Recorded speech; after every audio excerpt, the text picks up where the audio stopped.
সিনেমার শুরুতে আমাদের পরিচয় হয় কার্লা নামের এক স্থানীয় মেয়ের সাথে। সে তার মায়ের সাথে একটি কনসার্টে যাচ্ছিল, কিন্তু সমস্যা হলো কার্লা পথে 10 প্যাকেট কুরিয়ার নোটস খেয়ে ফেলেছিল। পেটের ভেতর তখন রীতিমতো যুদ্ধ চলছে। বাধ্য হয়ে কার্লা তার মাকে গাড়ি থামাতে বলে। জায়গাটা ছিল একদম জনমানবহীন এক ফসলের ক্ষেতের পাশে, কিন্তু সেখানে প্রকৃতির ডাক সারতে গিয়ে কার্লা এমন কিছু আবিষ্কার করে যা তার রক্ত হিম করে দেয়, একটি গণকবর, যার চারপাশে ভনভন করছে অগণিত মাছি। ক্যামেরা এবার ফোকাস করে আর্মান্ডো নামের এক ব্যক্তির উপর। সে পুলিশ স্টেশনের কাছে একটি চায়ের দোকানে বসে আয়েশ করে কফি খাচ্ছিল। ঠিক সেই সময় আর্মান্ডো খেয়াল করে কার্লা এবং তার মা সবেমাত্র থানা থেকে রিপোর্ট করে বের হচ্ছে, কিন্তু তখন একদল লোকাল গুন্ডা এসে তাদের পথ আটকায়, উদ্দেশ্য তাদের অপহরণ করা।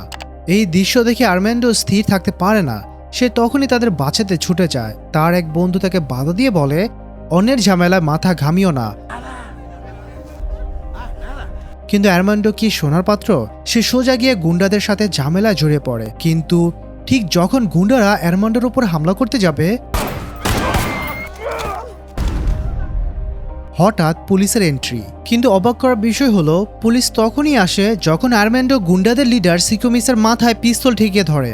দুর্নীতিগ্রস্ত পুলিশগুলো গুন্ডাদের না ধরে উল্টো আর্মান্ডোর দিকে বন্দুক তাক করে। কোনো উপায় না দেখে আর্মান্ডো সোজা তার মানিব্যাগটা পুলিশের দিকে ছুঁড়ে মারে।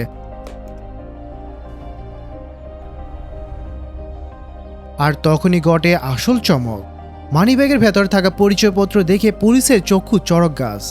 আর্মান্ডো কোনো সাধারণ মানুষ নয়, এমনকি কোনো সাধারণ সেনাও নয়। সে হলো স্পেশাল ফোর্সের একজন দুর্দর্শ ক্যাপ্টেন, যার নাম শুনলেই অপরাধীদের আত্মা কেঁপে ওঠে। অবস্থা বেগতিক দেখে পুলিশ ওই গুন্ডা বাহিনীদের সাথে সাথে গ্রেফতার করে। এরপর কার্ল এবং তার মা ক্যাপ্টেনের সাথে দেখা করেন। তারা ক্যাপ্টেনকে সে গণকবরের কথা খুলে বলেন, কারণ পুলিশের কাছে রিপোর্ট করে কোনো লাভ নেই। এই পুলিশগুলো গুন্ডাদেরই বেস্ট ফ্রেন্ড। কার্লার মা একান্তই অনুরোধ করেন ক্যাপ্টেন সে গণকবরটি দেখতে রাজি হন।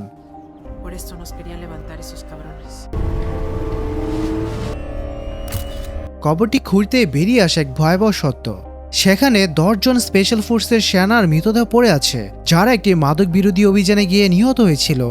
আর এটা নিশ্চিত যে শহরের সবচেয়ে ভয়ঙ্কর কার্টেল গ্রুপই তাদেরকে নির্মমভাবে হত্যা করেছে।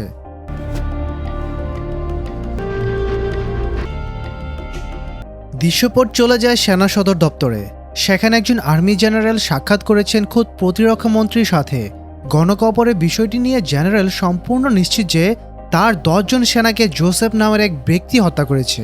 এই জোসেফ হলো শহরের সবচেয়ে ভয়ঙ্কর মেক্সিকান কার্টেলের বস।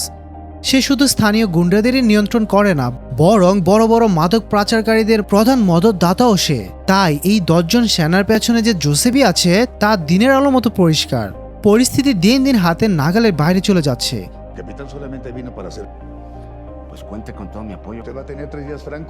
তাই জেনারেল সিদ্ধান্ত নেন এই মিশনে তিনি এমন একজনকে পাঠাবেন যার ক্ষমতা এবং অভিজ্ঞতা আগের টিমের চেয়েও বহুগুণ বেশি। আর সেই মানুষটি হলেন ক্যাপ্টেন আর্মান্ডো, শহরের সবচেয়ে সেরা অফিসার। এই কেসের দায়িত্ব নিচ্ছেন শুনে প্রতিরক্ষা মন্ত্রী স্বস্তি নিঃশ্বাস ফেলেন। মন্ত্রী শুধু চান এই মাদকের ঝামেলাটা যেন দ্রুত মিটে যায়, কারণ আগামী বছরই তিনি প্রেসিডেন্ট নির্বাচনে দাঁড়াতে চলেছেন। আর এই কেসটার সমাধান হলে তার একটা বড় অর্জন হিসেবে গণ্য হবে।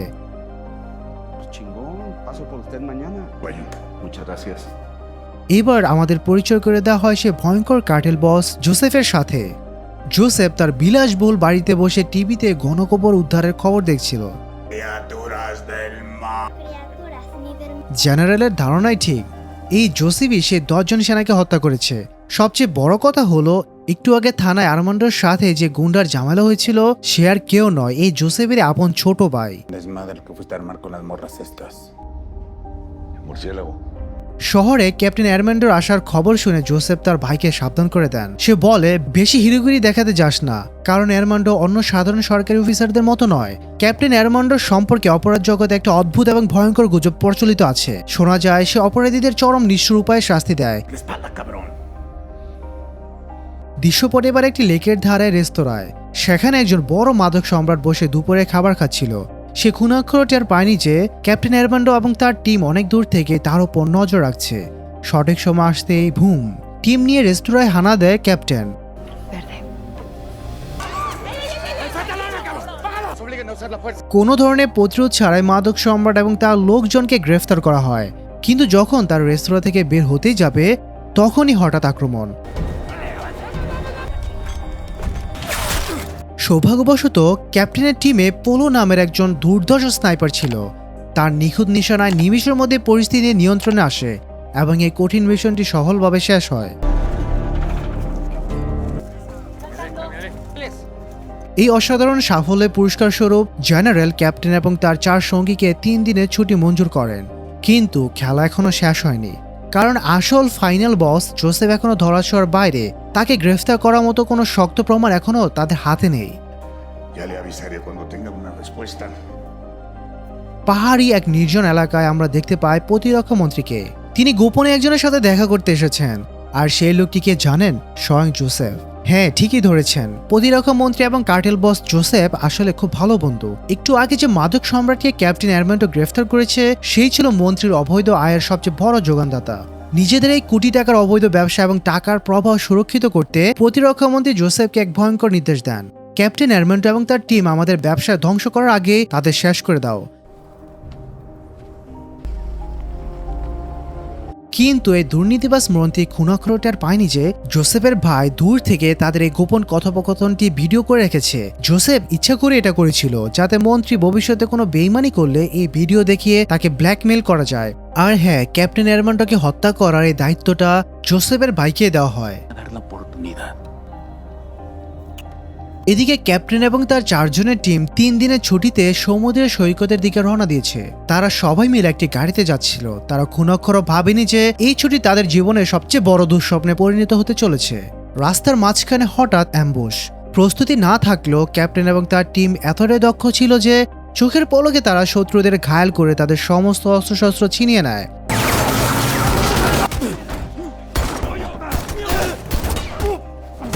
কিন্তু তখনই সেখানে বিশাল এক বাহিনী নিয়ে হাজির হয় স্বয়ং জোসেফের ভাই। পরিস্থিতি ব্যাগতিক দেখে ক্যাপ্টেন এবং তার টিম দ্রুত বড় বড় পাথরের পেছনে পজিশন নেয়। শুরু হয় তুমুল গোলাগুলি। স্নাইপার পোলোর জাদুকরী নিশানায় গোফওয়ালার দলের একের পর এক লোক মাটিতে লুটিয়ে পড়তে থাকে। শেষমেশ শুধু গোফওয়ালাই বেঁচে থাকে। পোলোর গুলিতে মারাত্মক আহত হয়ে মৃত্যুর কোলে ঢলে পড়া ঠিক আগ মুহূর্তে জোসেফের ভাই তাদের গাড়ি চাকাগুলো গুলি করে ফুটো করে দেয়, যাতে ক্যাপ্টেনরা গাড়ি নিয়ে পালাতে না পারে। ক্যাপ্টেন ছুটে গিয়ে জোসেফের ভাইয়ের কাছে জানতে চায় তাদের টিমের লোকেশন কে ফাঁস করেছে, কে সেই বেঈমান, কিন্তু উত্তর দেওয়ার আগে সে মারা যায়। পরিস্থিতি এখন অত্যন্ত ভয়াবহ। প্রথমত, তাদের নিজেদের মধ্যে বা উপর মহলে কোনো বেঈমান আছে। দ্বিতীয়ত, গাড়ি চাকা নষ্ট হয়ে যাওয়ায় তারা ঘাঁটিতেও ফিরতে পারছে না। তাই ধেয়ে আসা বিশাল শত্রুর বাহিনীর হাত থেকে বাঁচতে তাদের একমাত্র উপায় হলো গহীন জঙ্গলে প্রবেশ করা। ক্যাপ্টেনরা জঙ্গলে চলে যাওয়ার কিছুক্ষণ পরেই সেখানে জোসেফ তার বিশাল বাহিনী নিয়ে উপস্থিত হয়। ক্যাপ্টেন এরমেন্টোর লাশের বদলে জোসেফ সেখানে দেখতে পায় তার নিজের আপন ভাইয়ের রক্তাক্ত মৃতদেহ। ভাইয়ের লাশ দেখে জোসেফের রক্ত টকবক করে ওঠে। সে বুঝতে পারে তার শত্রুরা কোনো সাধারণ মানুষ নয়। তাই ক্যাপ্টেন এরমেন্টো এবং তার টিমকে শিকার করার জন্য জোসেফ জুলির নেতৃত্বাধীন একদল ভয়ঙ্কর ভাড়াটে খুনিকে নিযুক্ত করে।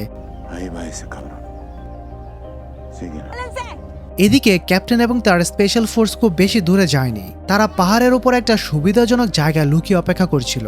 টিমের সেরা স্নাইপার পোলা তার জ্যাকেট মাটিতে ঘষে ধুলো মাখিয়ে নিচ্ছিল, যাতে দূর থেকে তাকে সহজে চেনা না যায়।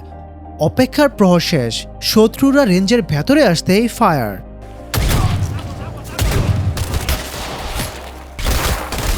পোলার এক একটা গুলিতে শত্রুরা ছিন্ন ভিন্ন হতে শুরু করে। পরিস্থিতি সামাল দিতে ক্যাপ্টেন তার টিমকে 2 ভাগে ভাগ করে দেয়। আহত এক সঙ্গীকে বাঁচাতে টিমের 3 সদস্য একটি গুহার ভেতর আশ্রয় নেয়, আর ক্যাপ্টেন এবং পোলো বাইরে থেকে পাহারা দেওয়ার দায়িত্ব নেয়। কিন্তু এর মাঝেই চোখ ফাঁকি দিয়ে 3 জন শত্রু গুহার ভেতর ঢুকে পড়ে। গুহার ভেতরে এই আওয়াজে পোলার মনোযোগ নষ্ট হয়, আর ঠিক সেই সুযোগে পোলার বাম হাতে এসে বিঁধে একটি গুলি। ক্যাপ্টেন কোনো মতো ছুটে এসে পোলোর জীবন বাঁচায়। এদিকে গুহার ভেতর ঢোকা সেই 3 জন শত্রুকে ক্যাপ্টেনের বাকি 3 লোক মিলে খতম করে দেয়। ভাড়াটে খুনিদের লিডার জুলি যখন দেখে তার সব লোক মারা পড়েছে, সে নিচে যান বাঁচাতে সেখান থেকে পালিয়ে যায়। ক্যাপ্টেন অ্যারমান্ডো বুঝতে পারে তাদের সবার মোবাইল ফোন ট্র্যাক করা হচ্ছে, তাই নিজেদের লোকেশন লুকাতে সে সবার ফোন একসাথে জড়ো করে দূরে ছুড়ে ফেলে দেয়। কিছুক্ষণ পর জুলি দৌড়াতে দৌড়াতে জোসেফের সাথে গিয়ে মিলিত হয়। সে জোসেফকে জানায় যে তার সব লোক মারা গেছে এবং এই টার্গেটগুলো কোনো সাধারণ মানুষ নয়, এদের মারা প্রায় অসম্ভব। কিন্তু ভাইয়ের মৃত্যুর প্রতিশোধে আগুন অন্ধ জোসেফ পিছু হাঁটতে নারাজ। সে তার সাথে থাকা কয়েক ডজন লোক এবং বাড়ি বাড়ি অস্ত্রশস্ত্র নিয়ে নিজেই এই শিকার চালিয়ে যাওয়ার সিদ্ধান্ত নেয়। অন্য পাহাড়ে ক্যাপ্টেন এবং তার টিম একটু বিশ্রাম নিচ্ছিল। ক্যাপ্টেনের মনে হঠাৎ সন্দেহ জাগে। সে জোসেফের ভাইয়ের ডেড বডির কাছ থেকে যে মোবাইল ফোনটি কুড়িয়ে এনেছিল সেটা চেক করতে শুরু করে, আর তখনই ফোনের গ্যালারিতে সে সেই ভিডিওটি খুঁজে পায় যেখানে প্রতিরক্ষা মন্ত্রীর সাথে জোসেফের গোপন চুক্তি হচ্ছিল। অবশেষে আসল বেইমানের মুখ উন্মোচিত হলো, কিন্তু এখন এই বেইমানকে নিয়ে ভাবার সময় নেই। Estamos comprometidos. Tenemos tiempo. Captain এবং তার টিম আবার হাঁটা শুরু করে এবং জঙ্গলের শেষ প্রান্তে একটা বাড়িতে এসে পৌঁছায়। কিন্তু এটা কোনো সাধারণ বাড়ি ছিল না, এটা ছিল জোসেফের এক গুন্ডার আস্তানা। যেহেতু তাদের খাবার এবং আরো অনেক গোলাবারুদের প্রয়োজন ছিল, তাই তারা গুন্ডাদের মেরে বাড়িটি দখল করে নেয়। কিন্তু ভেতরে ঢুকে তারা যা দেখে তার জন্য কেউ প্রস্তুত ছিল না। সেখানে বন্দি অবস্থায় পড়েছিল কার্লা এবং তার মা। গুন্ডারা তাদের অপহরণ করে এখানে এনেছিল এবং তাদের উপর পাশবিক নির্যাতন চালানো হচ্ছিল। কার্লা এবং তার মা তখনও ভয়ে থরথর করে কাঁপছিল। ক্যাপ্টেন সাথে সাথে তার টিমের মেডিক সদস্যকে তাদের পরীক্ষা করে শান্ত করার নির্দেশ দেয়। এই দুই সাধারণ নাগরিককে বাঁচানোর পাশাপাশি ক্যাপ্টেনরা বাড়ি থেকে বিপুল পরিমাণ অস্ত্রশস্ত্র খুঁজে পায়। ¿Cómo te llamas? যতক্ষণ মেডিক কার্লা এবং তার মাকে চিকিৎসা করছিল, ক্যাপ্টেন এবং বাকিরা মিলে তাদের পরবর্তী যাত্রার জন্য গোলাবারুদ ও প্রয়োজনীয় জিনিসপত্র গোছাতে শুরু করে। Nosotros.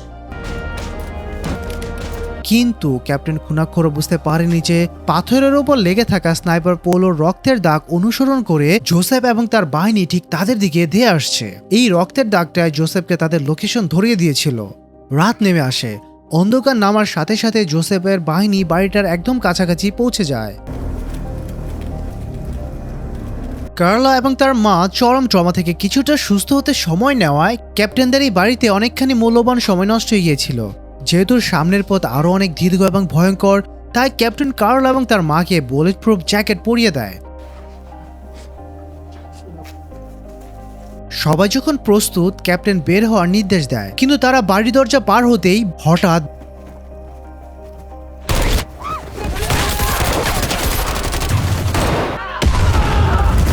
বৃষ্টির মতো গুলি ছুটে আসতে শুরু করে। জোসেফ এবং তার পুরো বাহিনী ততক্ষণে বাড়িটি চারদিক থেকে ঘিরে ফেলেছে। বাধ্য হয়ে তাদের সবাইকে আবার বাড়ির ভেতর ঢুকে পড়তে হয়। তারা এখন এই বাড়ির ভেতর পুরোপুরি আটকে আছে, আর বাড়ি থেকে জোসেফের দল অবিরত গুলি চালিয়ে যাচ্ছিল।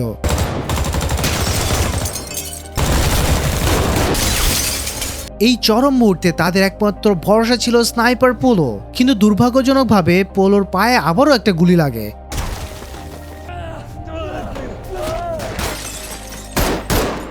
ক্যাপ্টেনের টিমকে এবার কোণঠাসা হয়ে লড়তে দেখে কার্লা এবং তার মা আর বসে থাকতে পারে না। তারা নিজেরাই ক্যাপ্টেনদের সাহায্য করার সিদ্ধান্ত নেয়। তাদের তাৎক্ষণিকভাবে বন্দুক চালনার ট্রেনিং দেওয়া হয়। Golpe firme. Y ahora sí la sueltan. Ya está lista para tirar. কে জানে তারা কতটা বুঝতে পেরেছে, কিন্তু তাদের চোখে মুখে ছিল বাঁচার তীব্র চ্যাদ। শুধু সামনের দিক থেকে আক্রমণ করে সুবিধা করতে না পেরে জোসেফ এক নতুন চাল চালে। সে জুলি এবং আরো কয়েকজনকে সোজা বাড়ির দিকে যাওয়া একটি ড্রেন বা সুড়ঙ্গের ভেতর দিয়ে পাঠায়, আর নিজে বাড়ি থেকে গুলি চালিয়ে ক্যাপ্টেনদের মনোযোগ অন্যদিকে ঘুরিয়ে রাখার চেষ্টা করে। জুলির টিম সুড়ঙ্গে প্রবেশ করতেই জোসেফ তার দলের সবচেয়ে ভয়ঙ্কর অস্ত্রটি বের করার নির্দেশ দেয়, M2 ব্রাউনিং, বড় ক্যালিবার বুলেটের এক বিধ্বংসী হেভি মেশিন গান।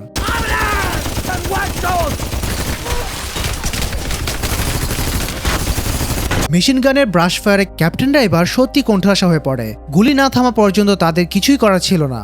অবশেষে যখন শত্রুদের গুলি লুট করার সময় আসে, ঠিক সেই সুযোগটাই কাজে লাগায় ক্যাপ্টেন। সবাই একযোগে পাল্টা আক্রমণ শুরু করে। ক্যাপ্টেন এবং স্যাম নামের আরেক সদস্য গ্রেনেড ছোড়ার জন্য বেরিয়ে আসে, কিন্তু তখনই স্যামের পায়ে একটি গুলি লাগে। আহত অবস্থায় সে আর দোতলায় ফিরে যেতে পারে না। তার বন্দুকের সব গুলিও শেষ হয়ে যায়। সে নিচ থেকে চিৎকার করে গুলির জন্য সাহায্য চাইতে থাকে। সবাই যখন শত্রুদের আটকাতে ব্যস্ত, তখন কার্লা প্রমাণ করে যে সে কোনো বোঝা নয়। নিজের প্রাণে মায়া ত্যাগ করে কার্লা নিচে নেমে যায় স্যামকে গুলি দেওয়ার জন্য, কিন্তু ততক্ষণে অনেক দেরি হয়ে গেছে। মৃত্যুর দ্বারপ্রান্তে দাঁড়িয়ে থাকা স্যাম বুঝতে পারে তার আর বাঁচার কোনো আশা নেই। শত্রুরা সুড়ঙ্গ দিয়ে প্রায় ঢুকে পড়েছে। শেষ মুহূর্তে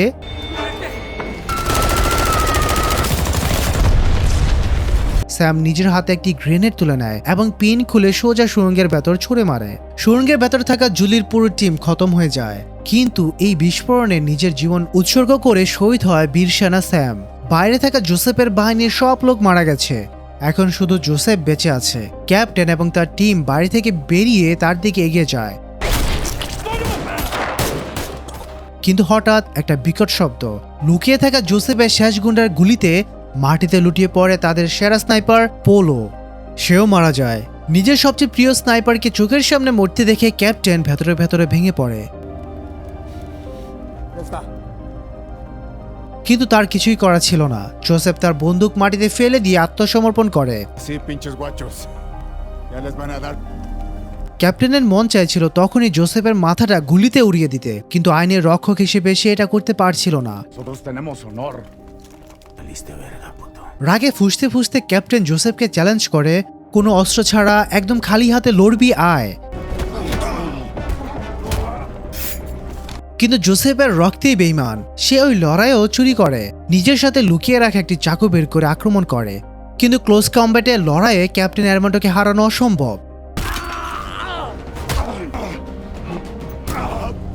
জোসেফকে সে নির্মমভাবে পেটাতে শুরু করে। ক্যাপ্টেনের ইচ্ছা করছিল জোসেফকে সবচেয়ে নৃশংস উপায়ে টুকরো টুকরো করে ফেলতে, কিন্তু এক অসীম ধৈর্য আর নৈতিকতার খাতিরে সে জোসেফকে প্রাণে না মেরে পুলিশের হাতে তুলে দেওয়ার সিদ্ধান্ত নেয়। Lo haces tan fácil, cabrón. সকালে সূর্য যখন উঁকি দিচ্ছে, তখন যথারীতি সব ঝামেলা শেষ হওয়ার পর পুলিশের সাইরেন বাজতে বাজতে ব্যাকআপ এসে পৌঁছায়। কি আর করার, মুভি বলে কথা, এমনটা না হলে তো আর গল্প জমে না। ক্যাপ্টেন শুধু দীর্ঘশ্বাস ফেলে আর সব বিচারের ভার উপরওয়ালার হাতে ছেড়ে দেয়। আর সেই বেঈমান প্রতিরক্ষা মন্ত্রী, মুভিতে তার শেষ পরিণতি কি হয়েছে তা দেখানো হয়নি, কিন্তু ক্যাপ্টেন যে ভিডিও প্রমাণটি পেয়েছিল তা মন্ত্রী আগামী বছরে প্রেসিডেন্ট হওয়ার স্বপ্ন চিরতরে ধুলোয় মিশিয়ে দেওয়ার জন্য যথেষ্ট। কারণ এই দুর্নীতিবাজ লোকটা যদি সত্যি প্রেসিডেন্ট হয়ে যেত, তাহলে দেশের অবস্থা যে কতটা ভয়াবহ হতো তা তো বুঝতে পারছো। এবং এখানে এই রুদ্ধশ্বাস মুভিটির সমাপ্তি ঘটে।